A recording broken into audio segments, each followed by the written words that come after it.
બધાની અંદર નેગેટિવિટી તો આવતી હશે ને? તો નેગેટિવિટી શું કામ એને આવે છે? ખાલી પ્રશ્ન પૂછી છે આપણે. નેગેટિવિટીનું કારણ શું છે? આપણે આજે તમારા બધા લોકો જવાબ દો. નેગેટિવિટી શું કામ એને આવે છે બધા લોકોને?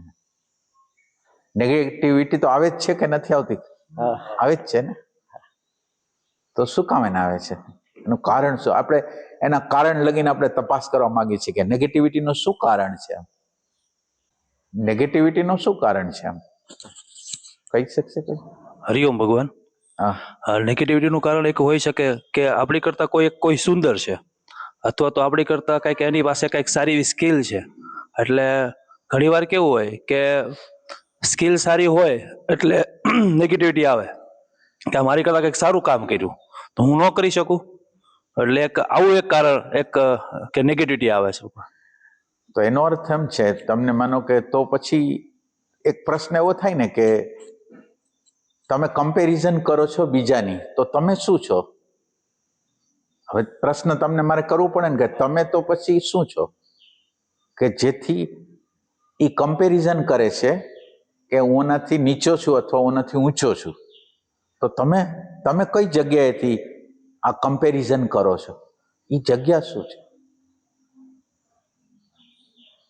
એટલે આપણે નેગેટિવિટીના મૂળ કારણમાં જવા માંગીએ છીએ. તો હવે માનો કે હું કમ્પેરિઝન કોણ કરે છે? આ બધા જવાબ કમ્પેરિઝન કોણ કરે છે?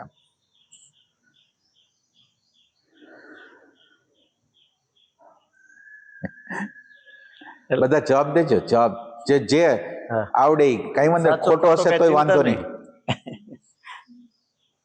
ભલે ખોટું હોય તો હા, કઈ વાંધો નહીં. હા, બોલો નમ્રતાબેન.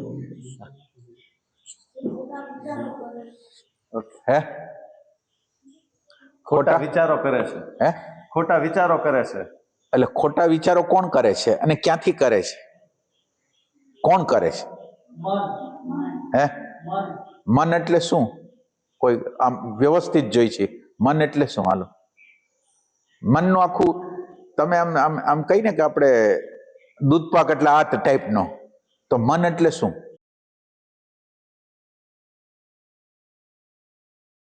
મન એટલે આપણી અંદરની આત્મા. મન છે એ આત્મા તો નહીં થાય. મન જે બને છે એ આપણે મન બને છે એની વાત કરી. મન કેવી રીતે બને છે? આ દાખલા તરીકે આપણને 5 ઇન્દ્રિય આપી છે: શબ્દ, સ્પર્શ, રૂપ, રસ, ગંધ. એના દ્વારા જે ઇમ્પ્રેશનો અંદર જાય છે એના દ્વારા મન કળાય છે.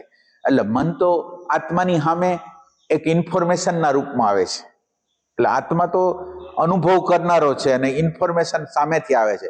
એટલે મન છે ઇન્ફોર્મેશનમાંથી બને છે. શબ્દ, સ્પર્શ, રૂપ, રસ, ગંધ એમાંથી બને. એટલે આપણને નાનું છોકરું હોય તો એને એમ કે તારું નામ આ, તારી જાતિ આ, તારા મમ્મી આ, તારા પપ્પા આ. હવે એ છોકરો કંઈક હતો, કંઈક અનુભવ એની અંદર કંઈક હતો, એના ઉપર આ બધા સંસ્કારો આવ્યા, સ્મૃતિઓ આવી, જાતિ આવી, ધર્મ આવ્યો, સંપ્રદાય આવ્યો, એના દ્વારા મન બન્યું. એ રીતે. એટલે આપણો પ્રશ્ન શું છે? નેગેટિવિટી ના, નેગેટિવિટી નહીં. મન શું છે? મન શું છે? મન શું છે એ તો હજી આમ એક્ઝેક્ટ હજી મન નથી સમજાણો. આની અંદર એવું છે કે આપણી અંદરના આપણે જે ઇન્ફોર્મેશન લઈ જાય, ઇન્ફોર્મેશન બ્રેઇન સેલ લઈ જાય છે. ઇન્ફોર્મેશન શબ્દ, સ્પર્શ, રૂપ, રસ, ગંધ ની ઇન્ફોર્મેશન લઈ જાય છે અને એ લઈને મન આગળ રજૂ કરે છે. અને મન એટલે શું? મન છે આમ મન છે એ જડ છે, આમ એક સેન્સથી જડ છે, ડેટા છે. તો હવે મનને જીવંતા એટેન્શનની મળે છે.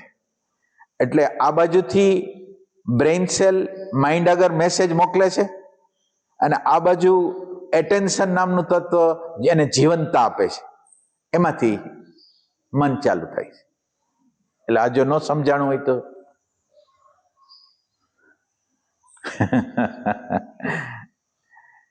એટલે મન છે એટલે તમે એમ સમજો કે એક પેટી છે.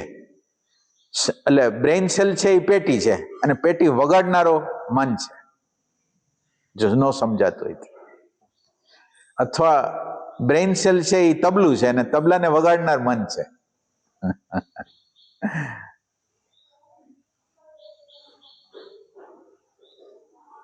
આપણો મૂળ પ્રશ્ન હતો એમ કે કમ્પેરિઝન ક્યાં રેફરન્સથી થાય છે, કે હું નાનો છું મોટો છું, કમ્પેરિઝન ક્યાંથી થાય છે? કમ્પેરિઝન એટલે નેગેટિવિટીનો આખો મુદ્દો જ્યાંથી શરૂ થાય છે એ આપણે ગોતવા માંગીએ છીએ. એટલે તમે કંઈક હો તો કમ્પેરિઝન થાય ને. તો તમે શું છો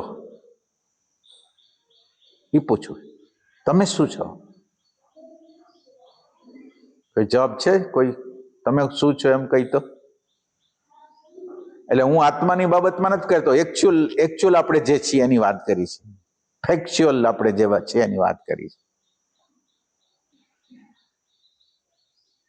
માનો કે હું કમ્પેરિઝન કરું છું તો ક્યાં રેફરન્સથી કમ્પેરિઝન કરું છું? કે હું નાનો છું મોટો છું, બરાબર છું બરાબર નથી, કોની અપેક્ષાએ કરું છું?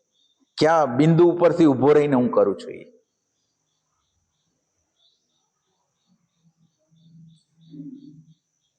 હું નો રેફરન્સ તો જોઈ કે નહીં? હું છું તો કમ્પેરિઝન થાય, હું ન હોઉં તો કમ્પેરિઝન કોણ કરે? તો હું નો રેફરન્સ છે ને. કઈક હા તો હરખી પડો. હા તુલના વૃત્તિની આમ જન્મ ક્યાંથી થાય છે? દાખલા તરીકે આપણે કોઈ બાળકનું ઉદાહરણ લઈએ તો એક પરિવારમાં માતા પિતા છે અને નાનું બાળક છે. તો જ્યાં સુધી બાળક છે ત્યાં સુધી એનામાં કઈ તુલના વૃત્તિ જન્મશે નહીં. જ્યારે એની સમાન બીજું બાળકનો જન્મ જ્યારે થશે ત્યારે એનામાં તુલના વૃત્તિનો જન્મ થશે કે આ મારી કરતા આવું છે, આ મારી કરતા ગોળો છે, આ મારી કરતા ઊંચો નીચો. અને એને માતા પિતા ધારો કે રમકડું લઈ દે છે તો આને આવું રમકડું તો મારે કેમ આવું એમ.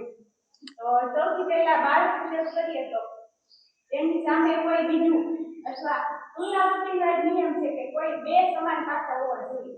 તો આપણે બાળકનું ઉદાહરણ લઈએ તો બે બાળક હોય તો ત્યાંથી તુલના વૃત્તિનો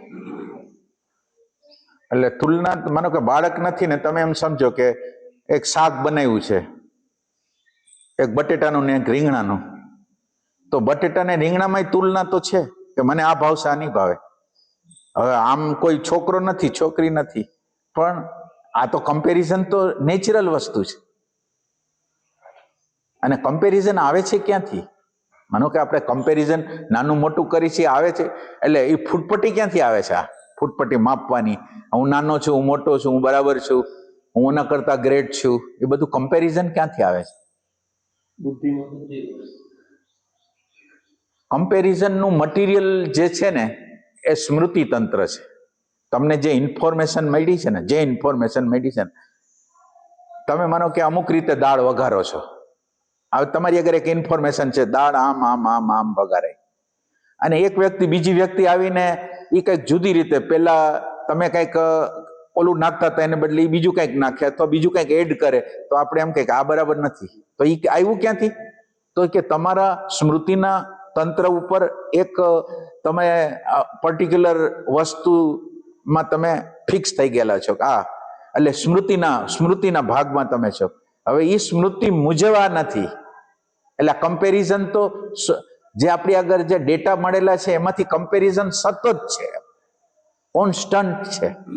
એટલે જે આપણું ઝાડુ જે બને છે એક અહંકારમાંથી બને છે, અને અહંકારને આખું મટીરિયલ મળે છે સ્મૃતિ તંત્રમાંથી કમ્પેરિઝન કરવા માટે. ફૂટપટ્ટી એની આગળ હોય કે હું આવો છું, માનો કે મારી ઊંચાઈ ઓછી છે એટલે વધારે હોય તો એમ કે હું ઊંચો છું, અને ઓમ કે હું નીચો છું. એ ટાઈપનું કમ્પેરિઝન જે ચાલુ થાય એ સ્મૃતિ દ્વારા થાય. અને સ્મૃતિ એટલે ઈગો છે એ સ્મૃતિ દ્વારા હાલે. એટલે સ્મૃતિની અંદર ફિક્સ જે ધારાધોરણ થઈ ગયા હોય ને, જે ફિક્સ ધારાધોરણ થઈ ગયા, એ ધારાધોરણમાંથી આ બધું આવે કમ્પેરિઝન. એટલે આખી નેગેટિવિટીની જનની છે અહંકાર, અને અહંકારનું મટીરિયલ છે આ ડેટા. આ ડેટા એને અનુકૂળ બધું ગોતી કાઢે. માનો કે તમે એમ સમજો કે એક બાળક છે એ ભૂલ કરે તો આપણે માફ કરીને, આપણી સાસુ ભૂલ કરે તો આપણે માફ કેમ કરતા નથી? આપણે એમ માની છીએ આ મારો છોકરો છે, એટલે એના પ્રત્યે પોઝિટિવ છે, એના પ્રત્યે નેગેટિવ છે. તો આ કમ્પેરિઝન આપણે સતત રીતે, એટલે કોઈ પણ વસ્તુને આપણે પોઝિટિવ જોઈ શકીએ છીએ, નેગેટિવ જોઈ શકીએ છીએ. એક બાળક આપણને ઘણું હેરાન કરે છે છતાંય આપણે એને પ્રેમ કરીએ છીએ. અથવા બે બાળક છે, એક વ્યક્તિનું બાળક છે, એક બીજા પોતાના બાળકની અંદર એને કોઈ વસ્તુ નથી લાગતી અને એમ માને છે કે આ પારકો છોકરો છે, તો એને એવું લાગે છે કે આ બરાબર નથી કરતો, આ બહુ તોફાન કરે છે, આ કરે છે. એટલે સ્મૃતિ તંત્ર કમ્પેરિઝન કરે છે અને કમ્પેરિઝનની અંદર પોતાના ફિક્સ ધારાધોરણ હોય છે. મારા લોકો હોય તો એના પ્રત્યે હું પોઝિટિવ રહું અને હું મારા ન માનતો હોઉં એના પ્રત્યે નેગેટિવ રહું. એટલે અહંકાર નેગેટિવિટીની જનની અહંકારને ઓલા જે ડેટા હોય ને એમાંથી સિલેક્શન કરે અને એમાંથી નેગેટિવિટી ચાલુ થાય. એના મુજબ ન હોય તો નેગેટિવિટી ચાલુ થાય. એ ટાઈપની વસ્તુ છે. આમ તો આપણી અંદર બધી સ્મૃતિ છે સ્ટોર થઈ જ ગઈ. આ સ્ટોર થઈ ગઈ. જ્યારે આપણે કંઈક વ્યવહાર કરશું ત્યારે સીધું ફૂલપટ્ટી આવી જ જશે. હા, આવી જાય. તો પછી કેવી રીતે હવે આપણે હજી એના મૂળમાં જશે ને, હજી આપણે એના મૂળમાં જશું કે દાખલા તરીકે જેને આપણે હું કહી છીએ, હવે એના ઉપર આવી તો હું કે આપણો આ દેહ છે એ કેટલા ભૂતનો બનેલો છે? અને પંચમહાભૂતો ક્યાંથી આવે છે? સમષ્ટિમાંથી, કુદરતમાંથી, પૃથ્વીમાંથી, આકાશમાંથી, વાયુમાંથી, તેજમાંથી, જલમાંથી, પૃથ્વીમાંથી. એટલે તમે વિચાર કરો, તમે સમષ્ટિના ભાગમાંથી આકાશ, વાયુ, તેજ, જલ અને પૃથ્વીનો એક નાનો એક પિંડ બની ગયા. આપણે સ્થૂળ રૂપે, સાયકોલોજીકલ રૂપે એક પિંડ, માન્યતાનો પિંડ છે, બુદ્ધિનો પિંડ છે. એવી રીતે આપણી રચના જે આપણી થઈ છે, આ જે દેહની રચના, આની રચના. હવે આ દેહની રચનાને તમે વધારે આગળ લઈ જાઓ, દેહની રચનાને વધારે આગળ લઈ જાઓ તો દેહની જીવનતા ક્યાંથી આવી? દેહમાં જે જીવનતા છે એ સૂર્યમાંથી આવી છે. દેહમાંથી તમારી આકૃતિ, મોઢો, વાળ, કાન, નાક એ આવ્યા છે આપણે ગ્રહમાળામાંથી. અને આ મટીરિયલ જે બધું છે એ પૃથ્વી તત્વમાંથી આવ્યું છે. એટલે આપણે સમષ્ટિનો એક ભાગ છીએ. આપણે ગ્રહનો વિભાગ છીએ, સૂર્યનો વિભાગ છીએ, ઓલ સનનો વિભાગ છીએ, ગેલેક્સીનો વિભાગ છીએ અને આપણે બ્રહ્મનો વિભાગ છીએ. એટલે આપણું આખું આ તંત્ર હાલે છે, આ બધાથી હાલે છે. આપણે જાણી ન જાણી આપણે આ સમષ્ટિનો એક ભાગ છીએ. હવે આપણે એમ નક્કી કર્યું છે કે હું આ વ્યક્તિથી જુદો છું. માનો કે આપણી અંદરના સેલ છે, આપણી અંદર કાનનો સેલ છે, નાકનો સેલ છે ને બધા જુદા જુદા પ્રકારના સેલો છે. હવે સેલો એમ વિચાર કરે કે મારે કાન માટે શું કામ એને કામ કરવું, મારે પેટ વિશે, એટલે પેટને ભૂખ લાગે, હાથ એમ કે મારે પેટને ખાવા જ દેવું નથી, તો આ શરીર ટકે? અંદરો અંદર સેલો લડે તો આપણી હાલત આવી છે. આપણી હાલત એટલે સેલો સંયુક્ત રીતે કામ કરે છે. એટલે આપણે આ બ્રહ્માંડનું એક નાનું સેલ છે અને બ્રહ્માંડ સાથે આખા બ્રહ્માંડ સાથે આપણો નાતો છે. આપણા બ્રહ્માંડ સાથે નાતો.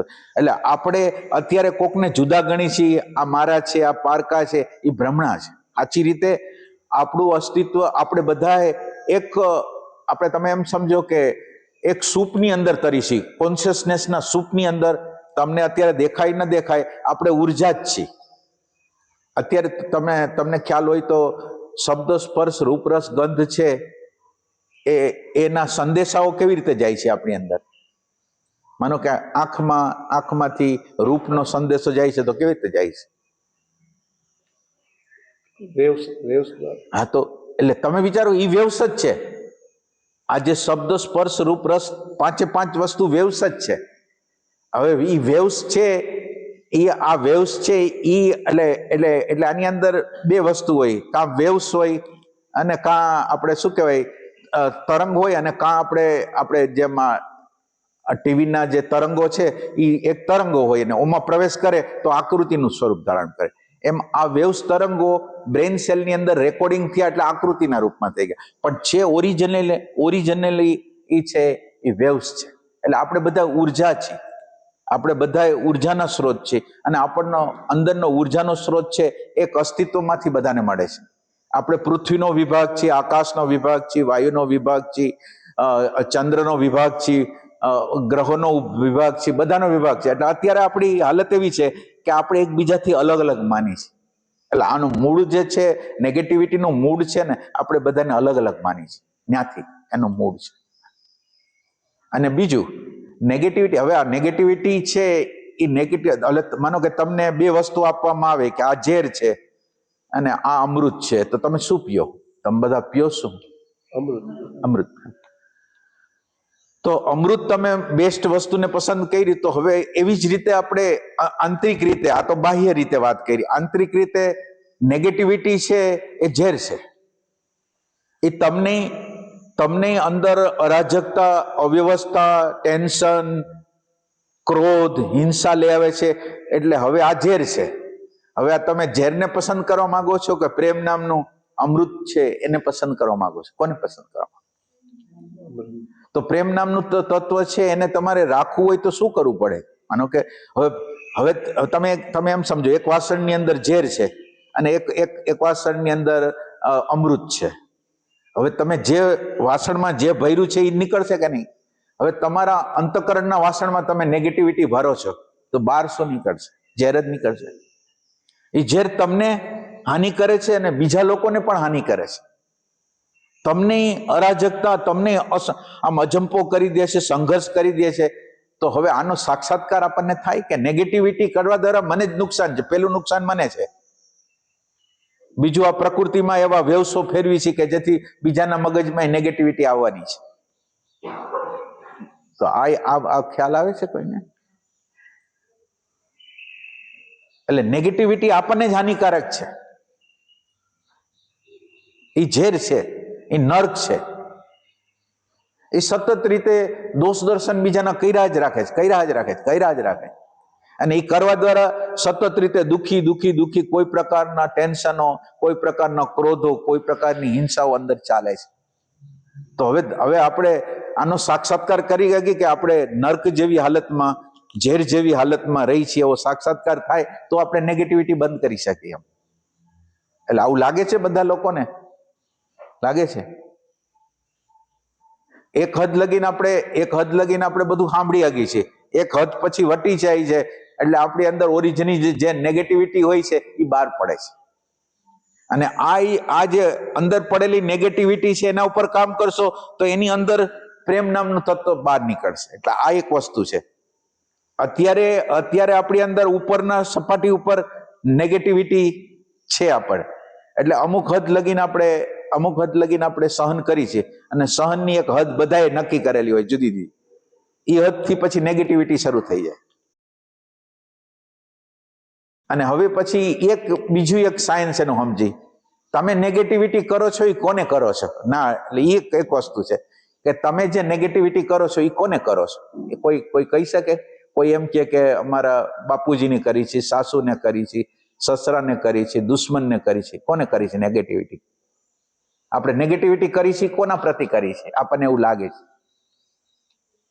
આપણો કોઈ નજીકના વ્યક્તિ છે, ધારો કે રાકેશભાઈ મારા મિત્ર છે, તો મને મારા નજીકના રાકેશભાઈ મિત્ર વિશે નેગેટિવિટી થાય છે, તો હું રાકેશભાઈ નેગેટિવિટી મારા બીજા મિત્રને થાય ના એટલે નેગેટિવિટી આપણે જે થાય છે ને એને થોડુંક સમજવા માંગીશ કોના વિશે થાય છે. હવે હા બોલો.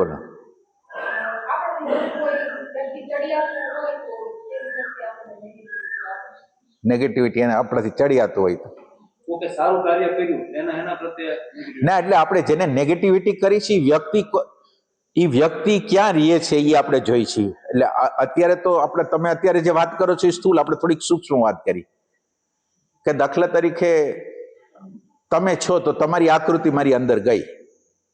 તમે ફેક્ચ્યુઅલ જગતમાં રહ્યો છો. ફેક્ચ્યુઅલ એટલે વ્યવહારિક જગતમાં તમારી આકૃતિ છે અને તમારી આકૃતિ મારા આંખના કાનના માધ્યમ મારફત અંદર આવે છે ને એના ફોટા પડે છે. આટલું વાત સમજાય છે? આ બધાને સમજાતી હોય તો આપણે આગળ જાય. એક ફેક્ચ્યુઅલ વ્યક્તિ સામે બેઠેલો છે અને ફેક્ચ્યુઅલ વ્યક્તિની આકૃતિના ફોટા એક અંદર જાય છે. બરાબર સમજાતું હોય, બધાને સમજાતું હોય. હવે એ ફોટો છે એ ઓલી વસ્તુથી જુદું છે, ફેક્ચ્યુઅલ વસ્તુથી ફોટો જુદો છે. જો આ બધું ખબર પડતી હોય તો બરાબર હાલે છે. હવે ફેક્ચ્યુઅલ વ્યક્તિથી અલગ આ વ્યક્તિ તો અલગ છે. આ વ્યક્તિને કોણે બનાવી? આ વ્યક્તિને બનાવી કોણે?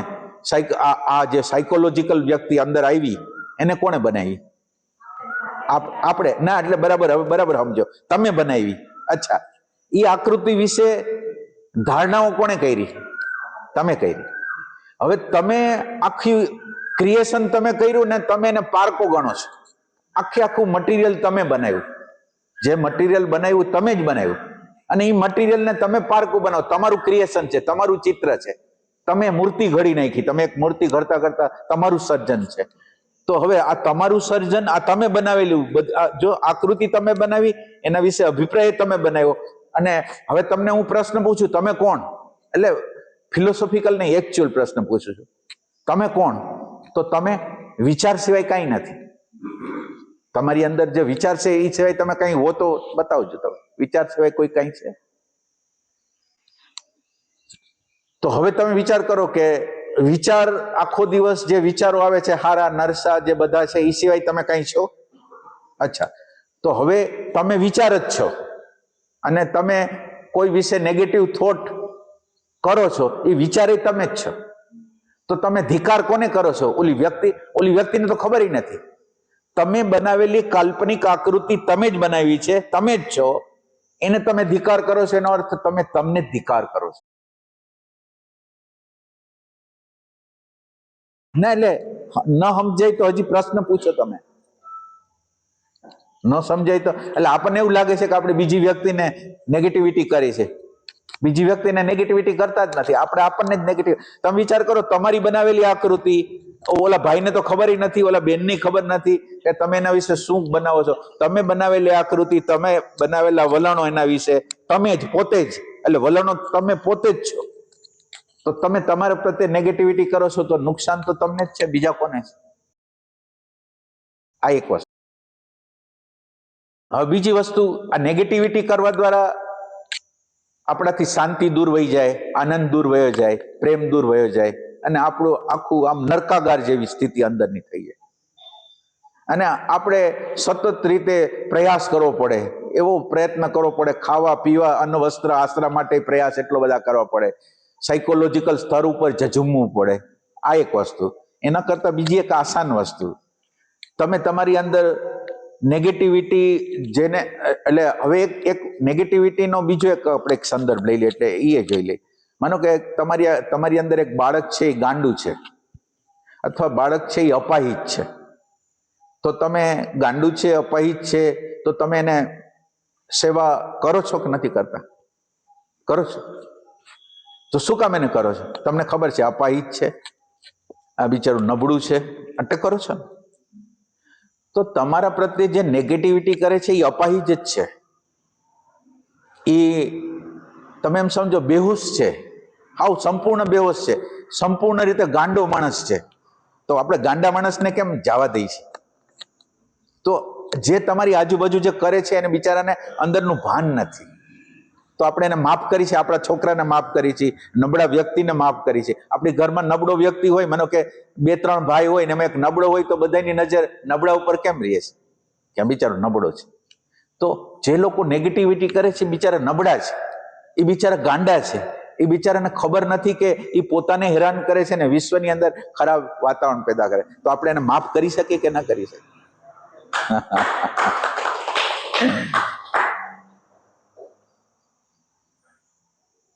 અને બીજું, પ્રેમનું તત્વ તમે પ્રગટ કરશો ને, એટલે પ્રેમ તત્વ છે એ રાજા છે. એટલે તમને એક દ્રષ્ટાંત આપો એટલે તમને ખ્યાલ આવે. એક રાજ્ય હતું, અને રાજ્યમાં રાજાને કોઈ છોકરા નહોતા. હવે રાજ્યમાં છોકરા નહોતા, અને હવે એનો મૃત્યુનો સમય આવ્યો હતો. એટલે રાજાએ કીધું કે હવે એને બધી વસ્તુ જાહેરમાં રાખી દીધી. બધી વસ્તુ જાહેરમાં રાખી દીધી, અને પ્રજાજને એક વસ્તુ જેને જોતી હોય એક વસ્તુ લઈ શકે, બીજી કોઈ વસ્તુ ના લઈ. તો બધા એક એક વસ્તુ લઈ જાય. પછી એક જણો બહુ ચાલાક માણસ હતો કે આપણે પસંદગી પહેલા નથી કરવી, પેલા 3 દિવસ મેળાને જોયા રાખી, અને પછી છેલ્લે એણે રાજા ઉપર હાથ મૂક્યો. રાજાનું જે સિંહાસન હતો એટલે સિંહાસન ઉપર હાથ મૂક્યો એટલે રાજાની બધી વસ્તુ આવી ગઈ. એમ પ્રેમ છે ને એ સિંહાસન છે. ઐશ્વર્ય આપણે ઐશ્વર્ય જે જોઈશે ભૌતિક અથવા પરમાર્થિક બે વસ્તુ, તમે જ્યારે પ્રેમ તમારી અંદર પ્રગટ કરો છો એટલે તમારી પાછળ ભૌતિક વસ્તુ આવશે, તમારી પાછળ પરમાર્થિક વસ્તુ આવશે. આપણી અંદર એવું ભ્રમ છે કે પ્રેમ કરશું તો ખૂટી જશે, પણ આખો વિશ્વનો કાયદો એવો છે કે તમે આપો એટલે વધશે. એક તમે એમ સમજો, અહીંયા હવા અહીંયા આપણે શું કહે શૂન્ય કરી દીધી, તો અહીંયા જેવી હવા શૂન્ય થઈ ને તો બીજી હવા એ શૂન્યતાને પૂરી દે છે, એ નથી પૂરતી. એટલે કહેવાનો અર્થ એમ છે કે પ્રેમનું તત્વ આપણે પ્રગટ કરશું તો બધા ટેન્શનો, આર્થિકતાના ટેન્શનો, માનસિકતાના ટેન્શનો, એટલે તમે એક રાજા ઉપર હાથ મૂક્યો છે. તમારે જે ઐશ્વર્ય જોતું હશે એ ઐશ્વર્ય મળશે. એટલે આ તમારે અન્ન વસ્ત્ર આશ્રાની આટલી બધી ચિંતા કરવી પડે છે, એ ચિંતા નહીં કરવી પડે, એવું આ તત્વ છે. તો આ પ્રેમને પોષવું જોઈએ કે નેગેટિવિટીને પોષવું જોઈએ? નેગેટિવિટી કરશો એટલે કુદરત તમારી વિરુદ્ધ જવાના છે, તમારે બધા માટે મથામણ કરવાની છે. હવે શું કરવું છે?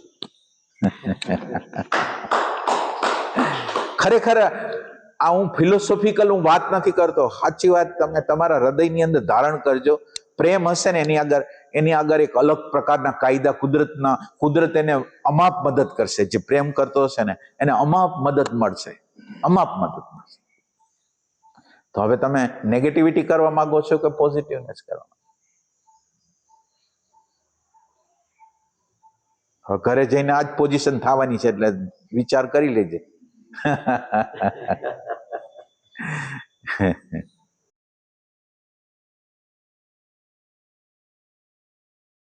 હવે આમાં કોઈ પ્રશ્ન હોય તો ખબર લે, આટલું ઘણું હે ને? પ્રશ્ન હોય તો પૂછી લો. હા,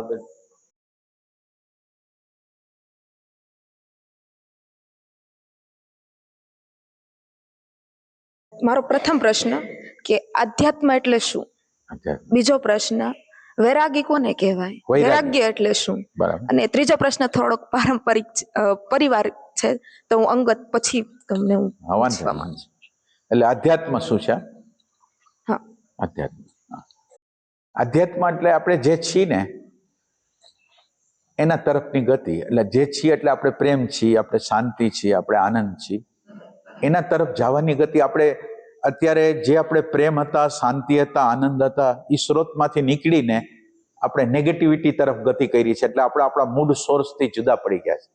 એટલે મૂળ સોર્સમાં, પ્રેમના મૂળ સોર્સમાં આવવું, આનંદના મૂળ સોર્સમાં આવવું, સમજના, પ્રજ્ઞાના મૂળ સોર્સમાં આવવું, એ છે આધ્યાત્મ.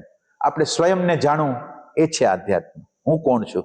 એટલે તમે અત્યારે જે છો એ તમારું નામ બહારના લોકોએ રાખ્યું. તમે જ્યારે જૈનમાં ત્યારે તમારું નામ નહોતું. તમારું નામ, તમારી જાતિ, તમારો ધર્મ એ બહારથી થોપાયેલો છે. તમે એ નથી. અને તમે જે નથી એ તમે માનેલું છે, એમાંથી છૂટવાની પ્રક્રિયા છે ને એ આધ્યાત્મ છે. જો સમજાણું હોય તો. અને બીજું વૈરાગ્ય. વૈરાગ્ય એટલે ઓમ સિમ્પલ વસ્તુ છે કે જેની જેટલી વેલ્યુ હોય એટલે આપવી. વૈરાગ્ય એટલે આમ કઈ ભાગી જવું, ફેંકી દેવું એમ નહીં. માનો કે પૈસા છે એની વેલ્યુ કેટલી? પૈસા છે એની કેટલી વેલ્યુ? પર્સનાલિટી છે એની કેટલી વેલ્યુ?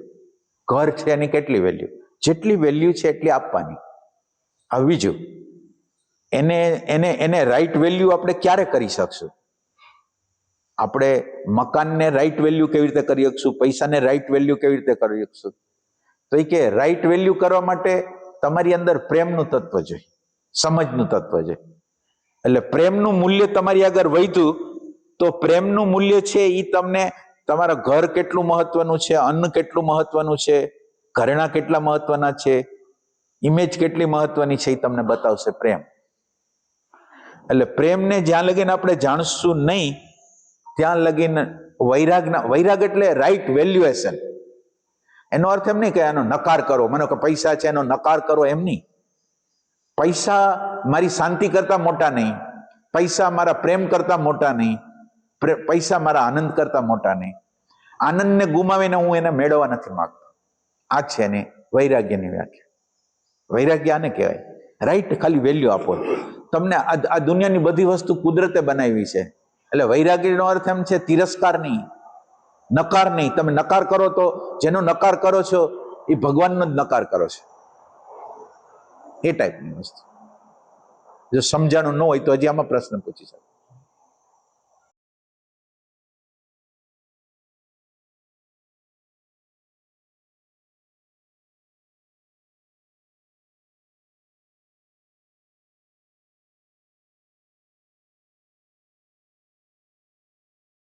થઈ ગયું બધાને બરાબર કમ્પ્લીટ?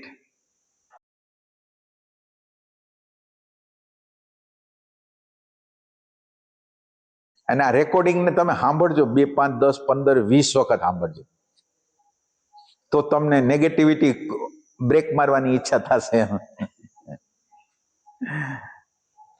નેગેટિવિટી આપણું ભલું નથી કરતી, બીજાનું ભલું નથી કરતી. નેગેટિવિટી ભ્રમણા છે, આપણાથી કોઈક જુદું છે એમ માનીને કરી છે, અને આપણે એમ માની છીએ કે બીજાને હેરાન કરવા દ્વારા આપણે ખુશી કરી છે, બીજાને હેરાન દ્વારા આપણે જ હેરાન થવાના છે. આ કાયદો તમે જે બીજા લોકોને જે આપો છો ને એ તમને મળવાનું છે. કુદરતનો આખો કાયદો એવો છે. તમે નેગેટિવિટી આપશો તો નેગેટિવિટી મળશે, પોઝિટિવનેસ આપશો તો પોઝિટિવનેસ. તમે એને અન્ન આપશો તો તમને અન્ન મળશે, તમે પૈસા આપશો તો પૈસા મળશે. જે આપશો એ તમને મળશે. આની અંદર આ કુદરતનો કાનૂન એમ છે, તમે શું આપો છો એ તમને રિવર્સ મળશે. એટલે હવે તમારે જે રિવર્સ જોતું હોય એ તમે આપો.